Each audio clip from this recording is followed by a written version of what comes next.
Good morning, everyone. My name is Neon Kun and Group. Today, I'm going to talk about the modeling of post-tension segmental box girders using a case study of Calgary West LRT.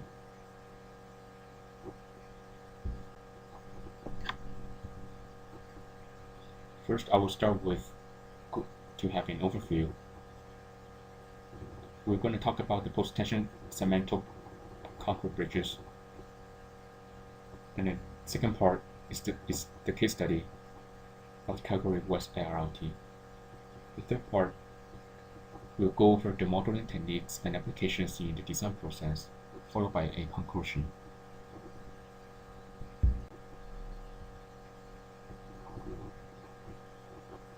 So what are segmental concrete bridges? Segmental concrete bridges are built-in short pieces of concrete sections, one piece at a time. The concrete segments can be cast in place or precast. We usually have large crane sizes, referred to as gantry, and they are typically used to erect the precast segments, or slip forms are used to produce cast-in-place concrete. Then, the segments are joined together by applying a high compressive force from high-strength bundle wires, referred to as strands.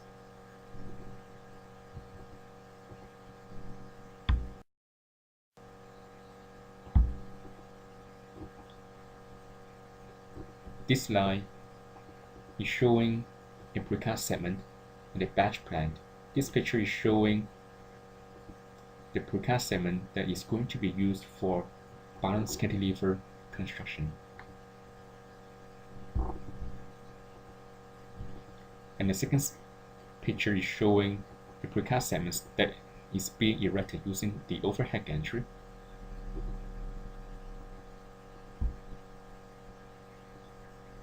This picture is showing a 19-strand tendon that is going to be stressed. And the last picture is showing the tendon stressing in operation. So the working crew is aligning the jack and make sure that they are in line with the number of with the strands.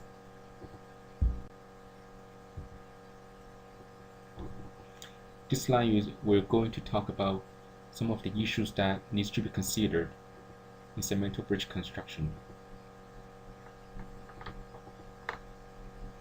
Segmental bridge construction can be used to build bridges having span length from about 24 meter to 450 meter, depending on the types of construction method.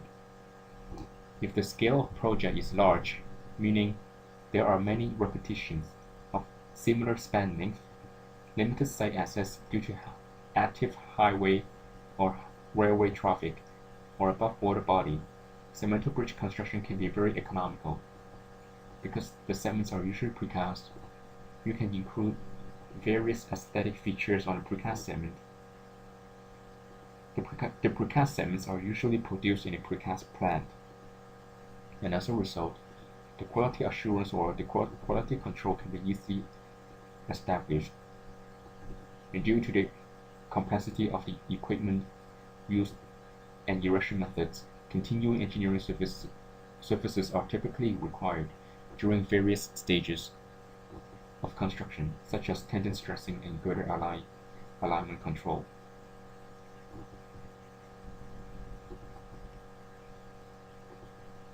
So before an owner or the design engineer consider using segmental bridge construction, these are the common factors that we will have to consider first.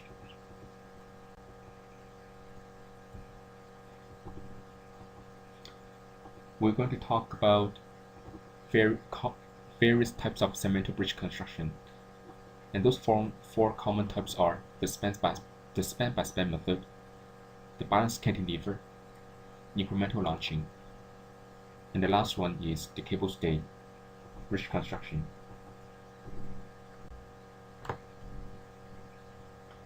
The span by span method can be used for a span range up to about 45 meters, and this method provides very high-speed construction and can be used over or parallel to existing highway.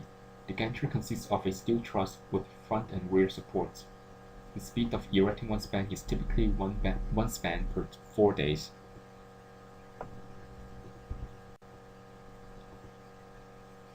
Forgot to mention about that this picture is obtained from the VSL systems.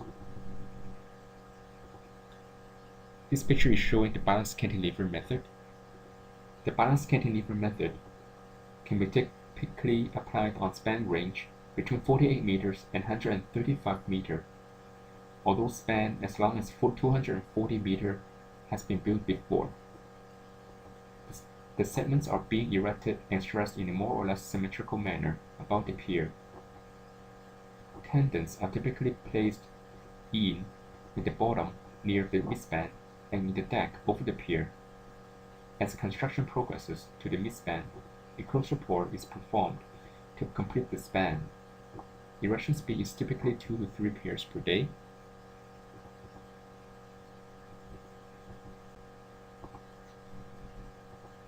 Next, we'll go over to incremental launching. This method is used on span range between 30 meters and 90 meters. This method is not normally used in environmental sensitive areas where construction access is limited to one end of the bridge. Unlike the span-by-span or the balanced cantilever method, no overhead gantry is used.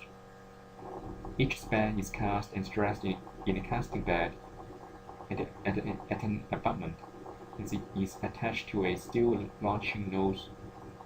The launching nose is attached to the first segment to reduce the bending moment and stress in the girder segments. This method can be used on both straight and curved alignment.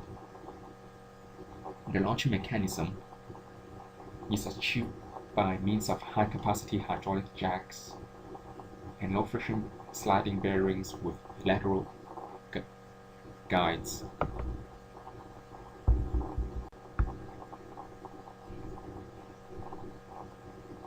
The cable stay bridge construction method is used when the span is beyond the limits that can be handled by the above described methods. In this case, parallel and stay cables are used in conjunction with balanced cantilever method to bridge the gap. And this method can erect girder segments spanning between 150 meters and 450 meters. The picture that are on this slide are the new Portman Bridge that is currently under construction.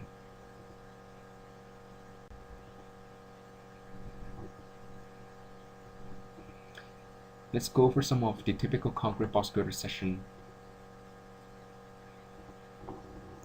For single cell box girder, it is preferable because of its high torsional resistance, ease of construction, and inspection access. If you have a constant girder depth, the typical span to depth ratio is ranging from 15 to 30, and the optimal value is about 18 to 20. The top flange width is usually limited to 6 times the box girder depth, and it can be pushed all the way up to 18 meters. However, if your width to depth ratio exceeds 6, a more rigorous analysis is required, and may require longitudinal edge beams at the tip of the cantilever to distribute loads acting on the cantilevers, and a shear lag analysis may also be warranted. Your web spacing is typically maintained about 4.6 meters to 7.6 meters. Top flange thickness is about 200 mil, and your minimum rib web thickness is 180 mil. If you have a very wide bridge deck, and this is usually accommodated by linking several large box girders together by putting a closer pore or a closer joint between the box girders.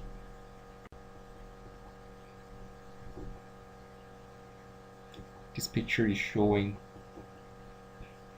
a typical girder box section.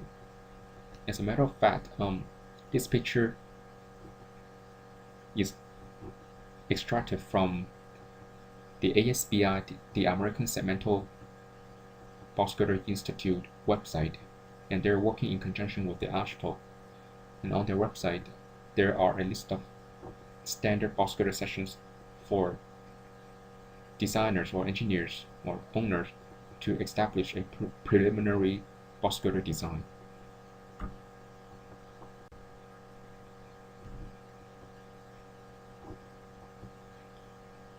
Let's go over some of the major components of segmental box girders. In segmental bridge construction, longitudinal post tension is used to resist the vertical bending moment under the self-weight of girder segments, construction loads, and life loads.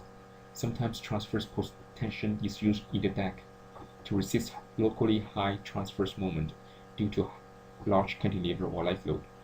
Longitudinal post tensioning is usually achieved through external tendons, whereas transverse post tensioning is usually achieved through internal tendons. This picture here is showing a generic or typical tendon profile, external tendon profile on a typical span.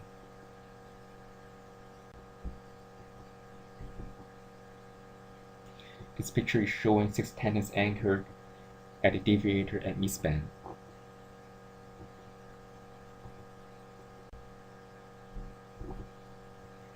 Very often, a straddle bent is used to span over an existing highway or railway because a pier column is not allowed in the middle of existing highway or railway.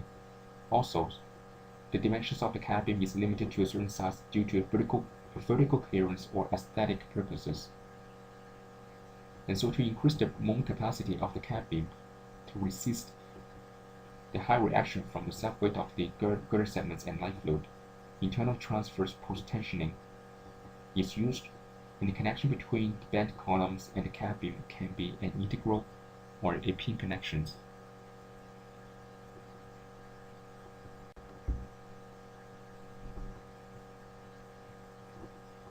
Another major components of segmental box girders are the pre-stressing strands.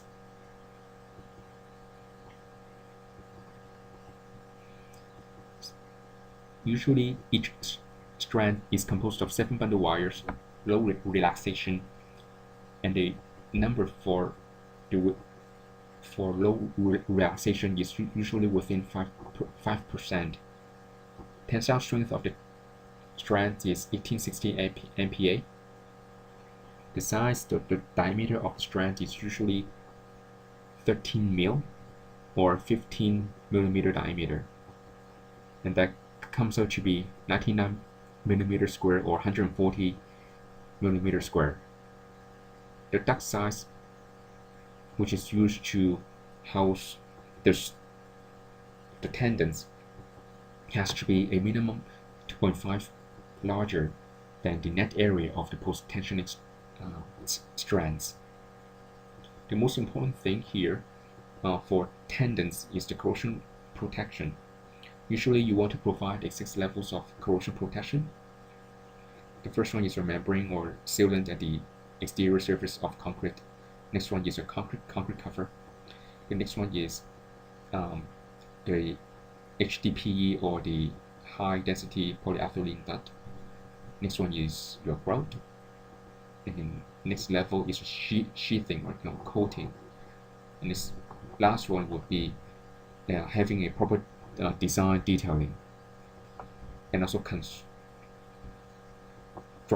procedures.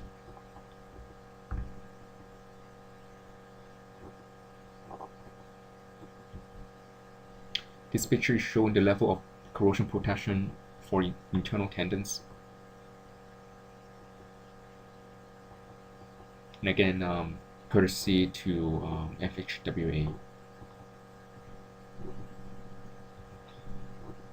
In this picture is showing the corrosion protection to external tendons. It is worth noting that a drain pipe is typically designed to make sure that there's no trapped moisture inside the enclosed box girder.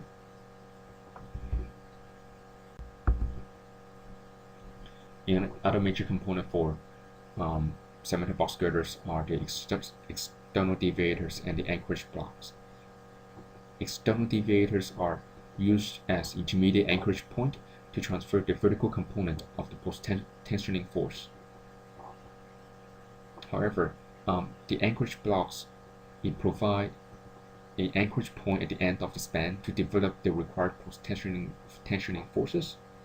They also provide a jacking area for the post-tensioning equipment.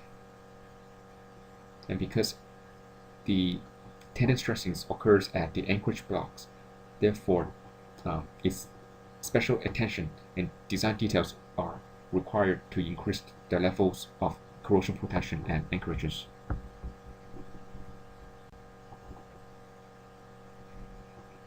This picture is showing the tendon stressings at anchorage block.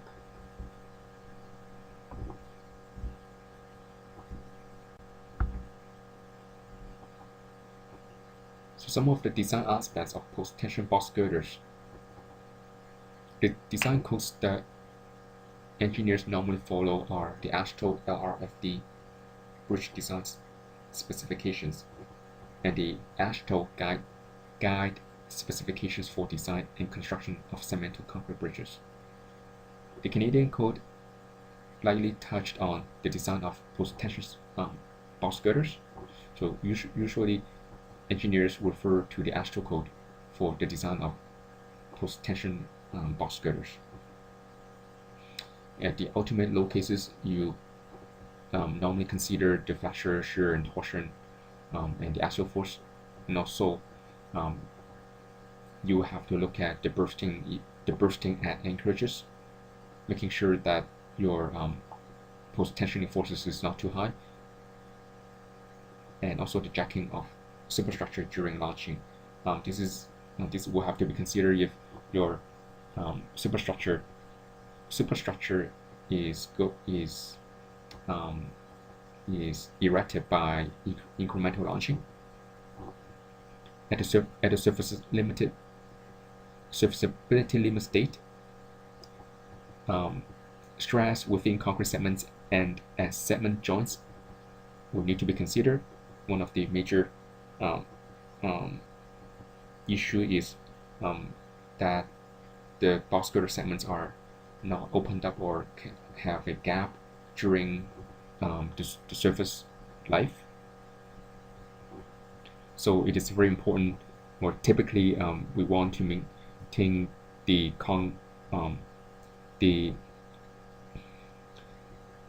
stress level within the concrete segments to be under compression. Next one you have to look at is the fatigue in your tendon, in your post-tension tendons, deflection, and also seat width. Deflection is one of the major parameters that guidewall structure will is becoming important.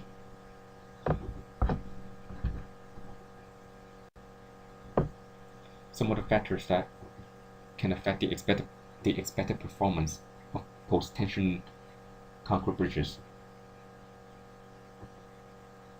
concrete mix temperature, equipment shrinkage, the curing methods, end strains or any secondary effects, the tendon losses, construction sequence and practice, and erection loading. Based on my experiences, these factors, they all need to be considered throughout the entire design process, and they are all interrelated to each other and will affect the required number of strands and tendons, tendon profile, in construction method, and cost.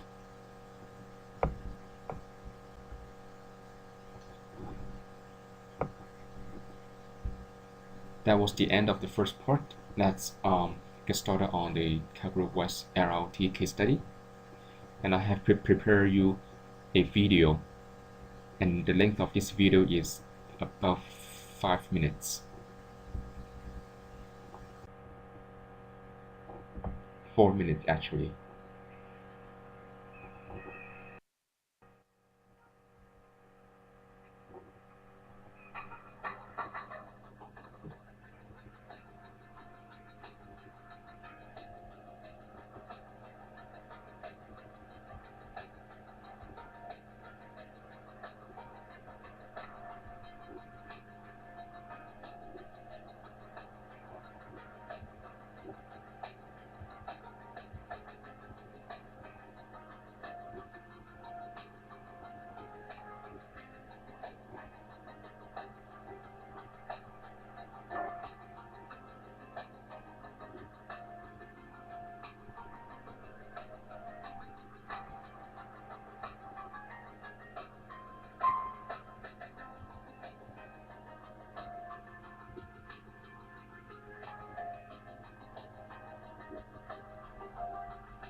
Alright, next, let's move on.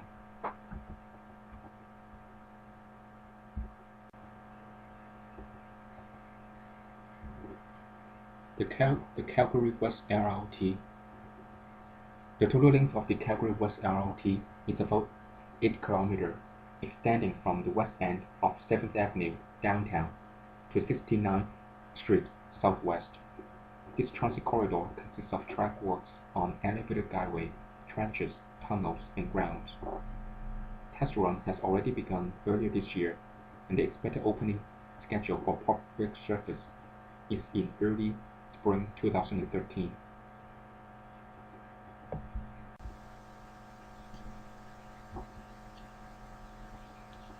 The total length of the elevated gallery is about 1.5 km, and it consists of a number of standard segments of 30 meter, 33 meter, and 36 meter single-span segments, and 2 continuous spans constructed using the span method, as well as a 4-span continuous structure using the balanced cantilever method.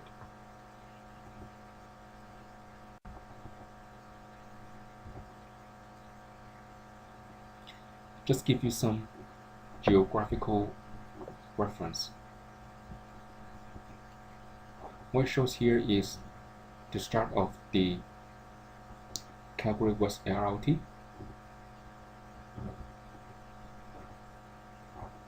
and this is the 11th Street Southwest. Over here is the Bow Trail Southwest, Bow River, and this is the Miwata Bridge, which runs parallel to the north.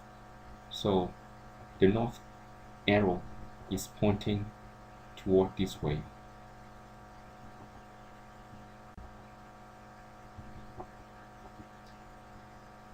This picture is showing another erected gallery segments.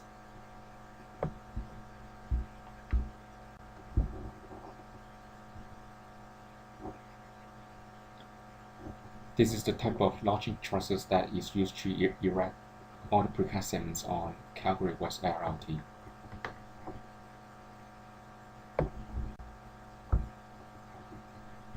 This picture is showing the steel truss that is going to be assembled to form part of the gantry, the overhead gantry.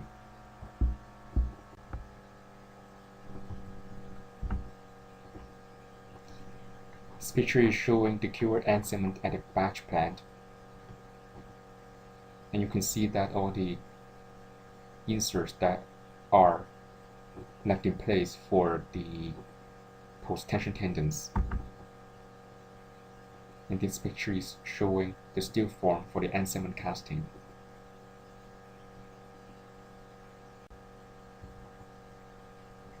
This picture is showing the preparation of the reinforcing cage.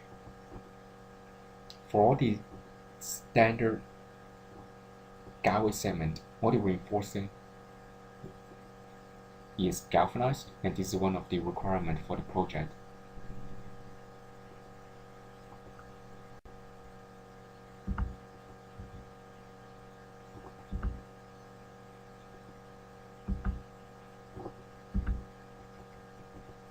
Picture on the left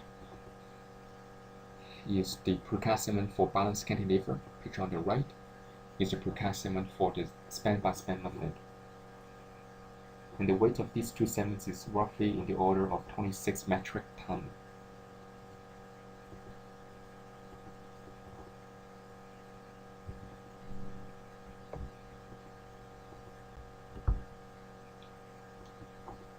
This picture is showing the erected precast segment constructed using the span-by-span method. And you can see that all the joints between the segments, they are joined using a epoxy grout.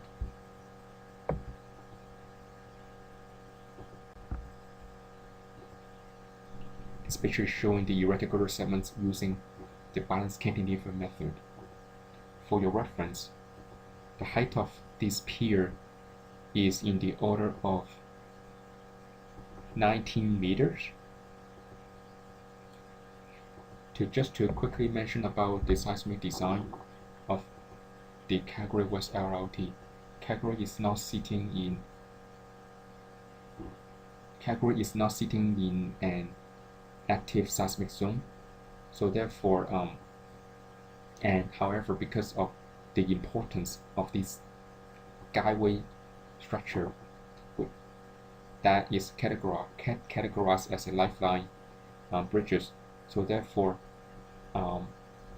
the seismic design performance is for this project is seismic performance zone 2, and therefore the seismic design is detailed and is detailed accordingly.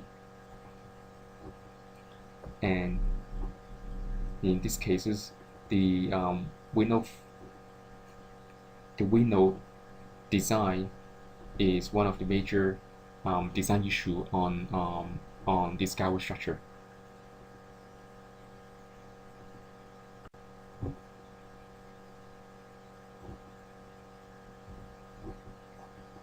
This picture is showing the working crews doing the tendon stressings at the end segment, and you can see that the two gentlemen at the back is looking at the dial gauge and making sure that the level of the tendon stressing is controlled accurately.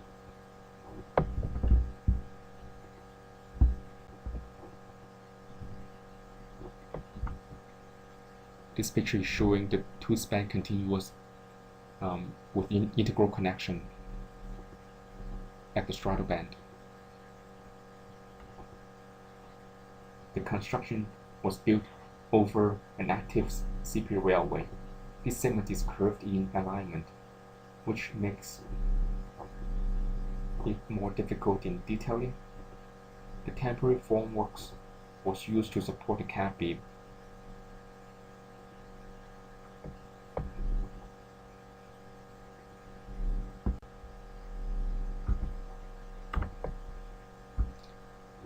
This picture showing the internal post-tension tendon in the Straddle Bent.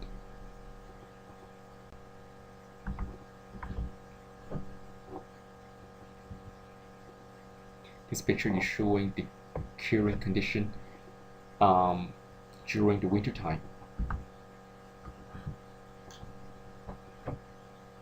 The working crew is preparing the formwork and also the reinforcing cage for the guideway plumes, because due to the winter condition, a working tent was set up to ensure that a proper curing condition could be achieved.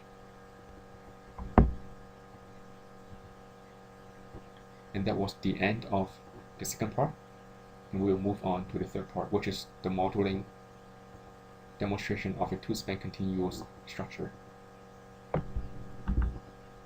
And here is the finished product.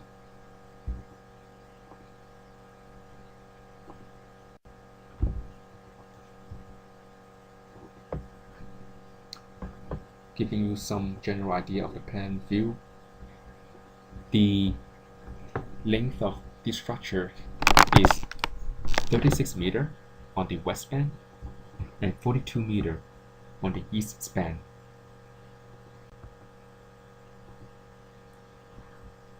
The superstructure guideway was made integral with the bend 10 and expansions at Pier 11 and Pier 9.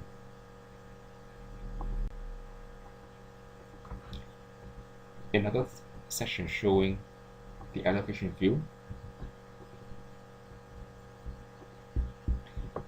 Just to give you some general idea of the size of these box girders.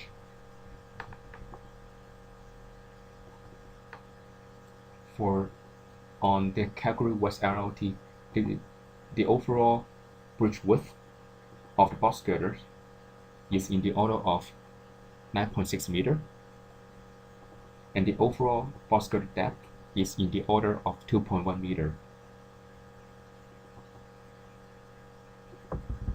And the top flange thickness is about 275.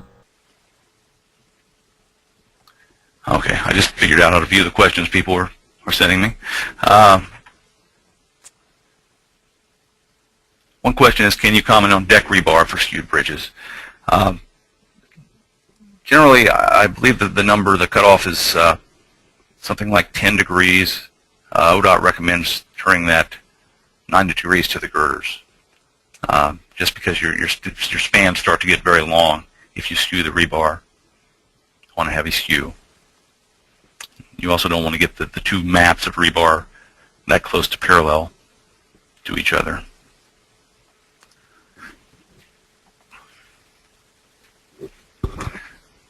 Question is, how do you actually measure the twist using computer FE analysis such as MIDAS?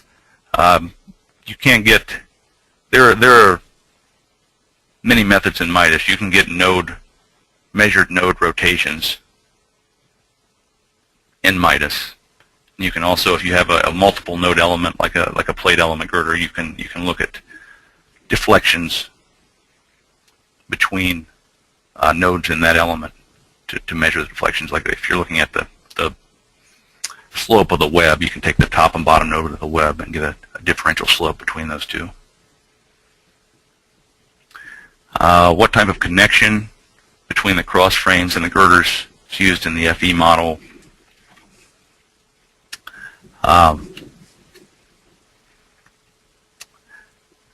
We're using a rigid link between the cross frame elements and the girders. If you go to a really detailed plate element model, you could directly connect those, or you could put in the intermediate stiffeners and connect those directly to the cross frames. We've never gone that detailed, generally for design purposes. Generally, it's a rigid link between generally the flange node directly to the truss element. In the 2D grid model with truss bracing, how did the offset of the brace form the center line of beam is modeled? Oh, that's that again. So it's talking about the 2D grid model with the truss bracing. We used rigid links between the girder elements and the truss members to model that link. So we just assume that the stiffeners there provide a rigid connection. Question, is the presentation available for download? I believe MIDAS is going to put that up. If they don't and you want to have it, email me and I can get it to you.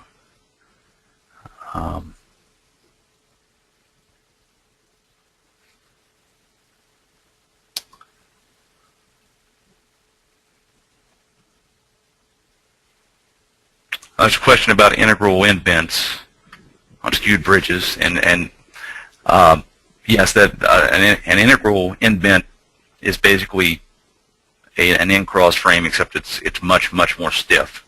So the same policy applies, that for a heavily skewed bridge, you would leave that unpoured until after the deck pour, because that will restrain those girders at the end and force them to twist just beyond the end bent if it's in place, and it'll put very high stresses in the flanges.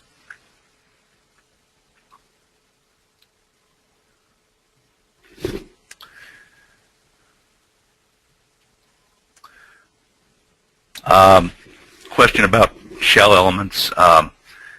For the purpose of what we're doing, a shell element and a thick plate element would be the same thing. It's just an element that can take bending along with in-plane forces.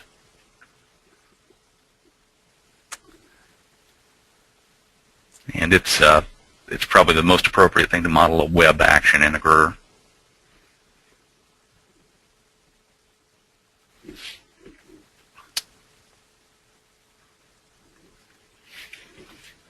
There's a question about AASHTO recommending a 10 KSI allowance for flange lateral bending. I think that's if you have staggered cross frames. I'm not sure exactly what provision of the code you're talking about, but I think as long as your cross frames are in line across the width of the bridge, you don't need to consider that. I'm not sure if that's in the current AASHTO code, but I know that was there at some point, that you put an allowance when you have staggered cross frames. You need to make an allowance for flange bending if you're not doing a detailed analysis. Then there's a question about staggering the diaphragms rather than having diaphragms in each bay. And yeah, I know there is a school of thought that there are advantages to that. It does put more bending in the flanges because you're forcing, that torsion into the flanges. It does soften up your cross-frame connections. If you were going to do that, I would recommend that you do a model including the including elements for the flanges, a 3D model of some sort, and look at that lateral bending stress.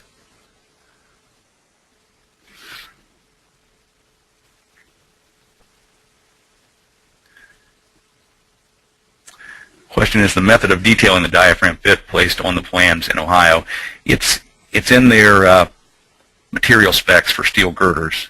By default, it is steel dead load fit. If it's going to be anything other, there needs to be a plan note stating that.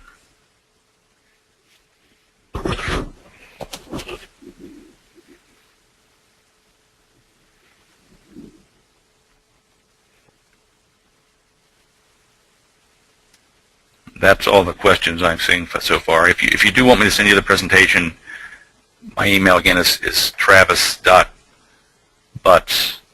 Here it is right here. travis.butts@purchaseniple.com. Feel free to contact me with any questions, or I can send you the presentation.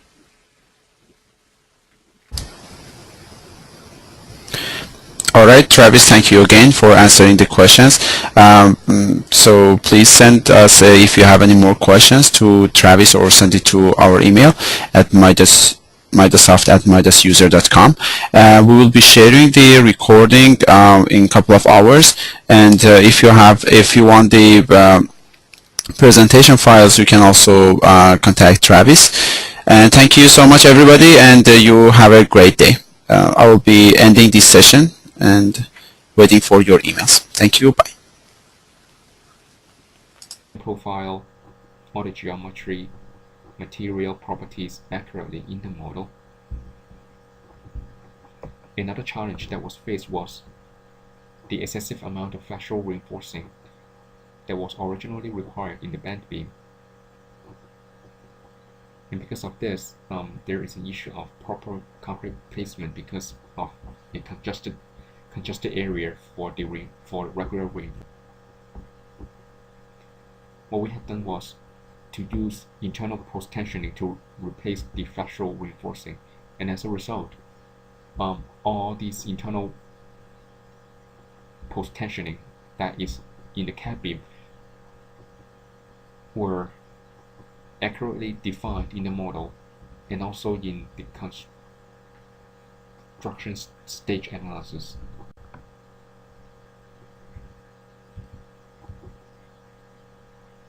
This picture is showing one of the picture for the construction stage. And this picture is showing the internal tendons that were defined in the cab beam.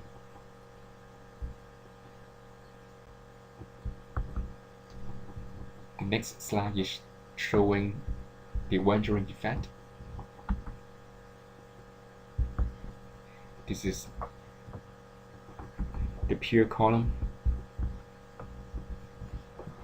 the end segment that were cast integrally, together with the activation of the internal tendons in the cab beam. Segment 1 erection, segment 2 erection, so on and so forth.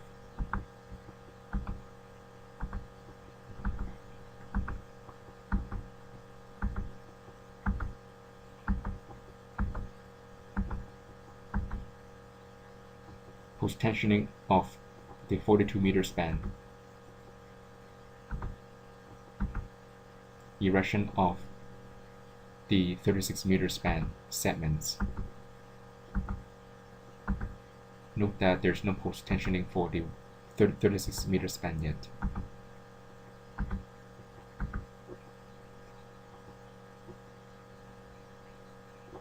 Post-tensioning for the 36-meter span with construction loading.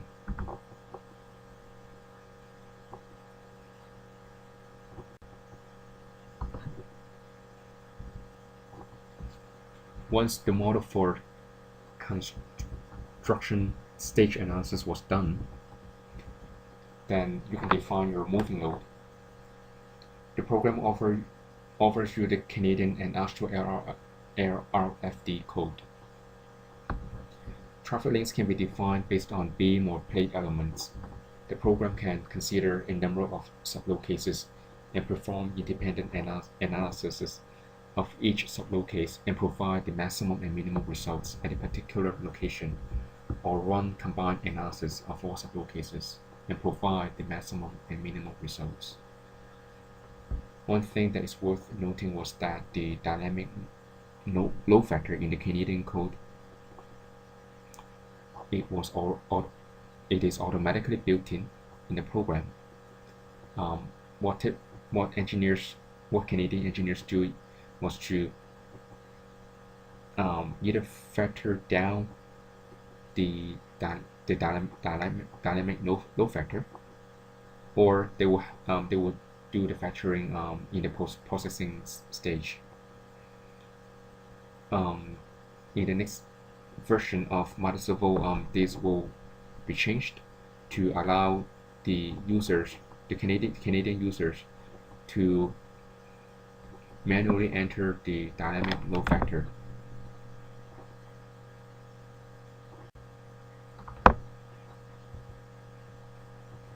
After you run the analysis,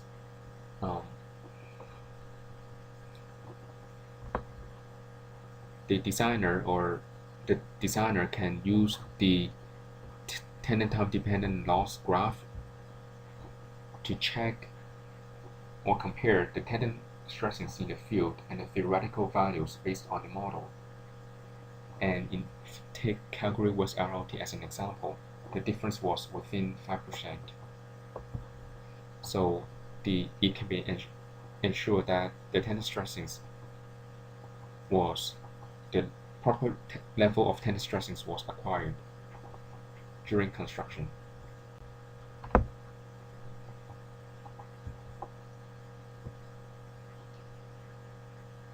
Next one, let's talk about the moving load tracer. The moving load tracer was used to determine the location of the applied traffic loads that determines the maximum or minimum forces. In other words, it shows you the influence line. This function was often used to determine the location of the applied loads that can produce the maximum deflection or forces under a certain load case. And this is the end of my presentation. To wrap it up, let's go over some of the advantages of post-tension box girder. The advantages of post-tension box girder using segmental construction methods are reduction in cost and construction time, improved quality control, flexibility,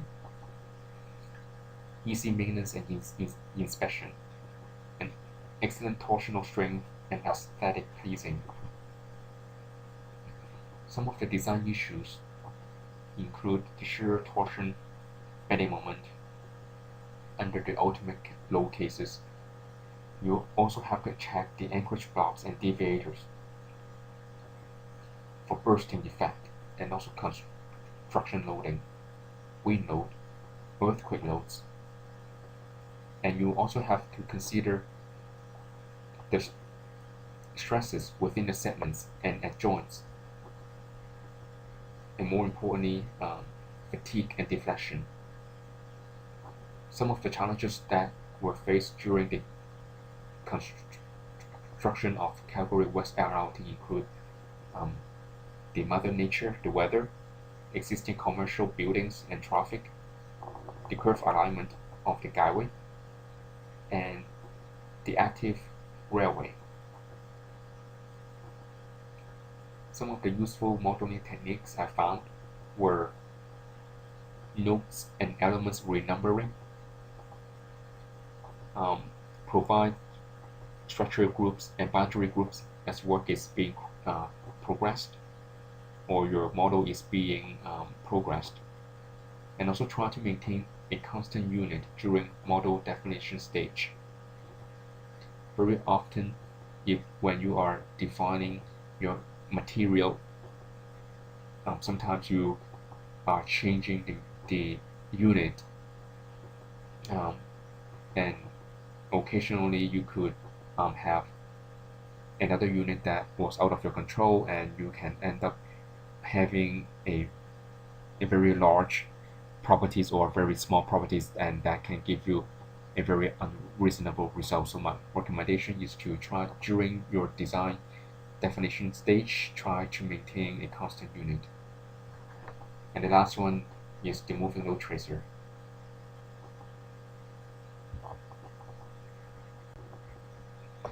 I have another video to show you.